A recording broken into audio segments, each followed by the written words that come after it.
Okay, and welcome to Solving 3x3 Systems Practice. Now this is going to be more of an introductory lesson as I'm going to give you three very simple systems problems. So let's look at number one. Number one says 2x plus 4y minus 3z equals 8, 2y minus 2z equals negative 14, and z equals 6. Now I want you to think back to our solving systems efficiently. And I hope what would stick out to you is here, wait a second, we have a variable by itself. What method should we use in systems when we have a variable by itself? And hopefully you say, you know what, we should be using substitution. Okay, so let me write z equals 6 in this nice orange. Let's switch to a purple to rewrite our second equation. So I'm going to write 2y minus 2z equals negative 14. And, of course, you would say, you know, what is z? Well, z is 6. We're given that. Okay, and we can continue this problem. So we write 2y minus negative 2 times 6 will, of course, give us that negative 12 equals negative 14. Now, of course, we're solving for y, so we get rid of our subtraction first. So let's add 12 to both sides, and now we have this. 2y is equal to negative 14 plus 12 is negative 2, and of course we can divide both sides by 2, and we'll get this. We will get y is equal to negative 1. Now I'm going to circle my y, I'm going to circle my z, and let me choose even a different color to in fact write our third and final line. Here we have 2x plus 4y minus 3z is equal to 8. And you know what? I had in this orange color that z was equal to 6. So where I have my z, I'm going to plug in my 6. And I had purple for my y value. So where I have my y value, I'll write in purple that negative 1. And now from here, we have a very simple equation. We have 2x, and of course 4 times negative 1 is negative 4, and negative 3 times 6 is negative 18 is equal to 8. And of course, guys, we'll combine our like terms. So we have 2x, and negative 4 minus 18 will give us negative 22 is equal to 8. Now from here, pretty easy. We can simply add, we can simply add 22 to both sides. And once those cancel, we have 2x is equal to 8 plus 22. Well, let's see, that would be 30. And of course, we divide both sides by 2. And you know what? We get x is equal to 15. Now, you will notice that we have an x, a y, and a z. And so kind of in the same order that we would always write these things, we'll always go x, y, and now we have a third coordinate, z. So what's this going to look like? Well, our x value is 15, our y value is negative 1, and our c value is 6. This is the space, or this is the point in three-dimensional space where these three lines meet. All right, let's move on to our second and more challenging example. Okay, here we are in our second example. Now this one you'll notice is slightly more difficult, because here in the very bottom, even though we still have a variable by itself, it is no longer a nice, neat number. That does not change anything. So let's do this.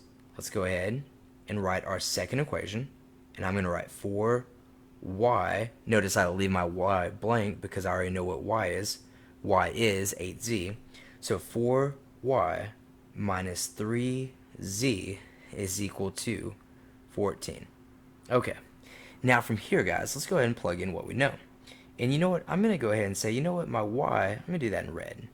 That nice 8z can go ahead and look like that. Okay, so what's this going to look like? And my guess is something pretty awful, but let's tackle it. So we know that 4 times 8z, let me switch to purple. 4 times 8z will give us 32z minus 3z is equal to 14.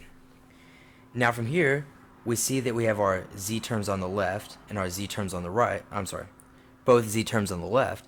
And so what's 32z minus 3z? Well, of course, that's going to be 29z. 29z is equal to 14. Now from here, of course, we can divide both sides by 29, and we'll get this. We'll get z is equal to 14 over 29. I laugh because I'd meant to make this an easy problem, but clearly that is not going to happen. Now, remember, we said we're going to do this y value in red, and so our y value, we'll just kind of draw a little divider here. So our y value is equal to 8z, but wait a second. We know what z is. Z is 14 over 29. Now, even though this is a nasty fraction, fraction multiplication is pretty easy. We can write this as 8 over 1. And then continuing on in red, we can say, well, you know what? Y is going to be equal to, and let me break out a calculator here, because these are going to be some large numbers. And hey, you know what? At the end of the day, that is okay. So we'll say that 8 times 14, remember top times top, will give us 112 over, and on the bottom, 1 times 29 is 29. Now, you will recall, hopefully, that 29 is a prime number, so there's no way we can reduce that. We can just leave this as is. Now, here is going to be our truly most challenging part. We have x plus y plus z is equal to 5. Okay, so let's go back to our purple here. We know that our z was 14 over 29. And I'll go back to my nice red. I know that our y value was 112 over 29. And wait a second, we're actually still kind of in luck. Guys, remember, when you have a common denominator, you can just add those fractions as is, and we can straight away say, you know what, this is really x plus. On the top, we have 112 plus 14, or 126 over 29. Our denominator does not change. Now this is equal to 5. Okay, well, how do you get x by itself? We know we subtract our constant, so minus 126 over 29 minus 126 over 29. And by the way, this is really 5 over 1. You know, sorry, that's a little sloppy there. Let me write this again nicer and neater. That's 5 over 1. And if I want to get a common denominator here, well, I want to multiply 1 by some number to get to 29. What do you think it is? 1 times 29. And remember, what I multiply the top by, I have to multiply the bottom by as well. So what is 5 times 29? Well, 5 times 29 is going to be 145 over, and on bottom, 1 times 29 is 29.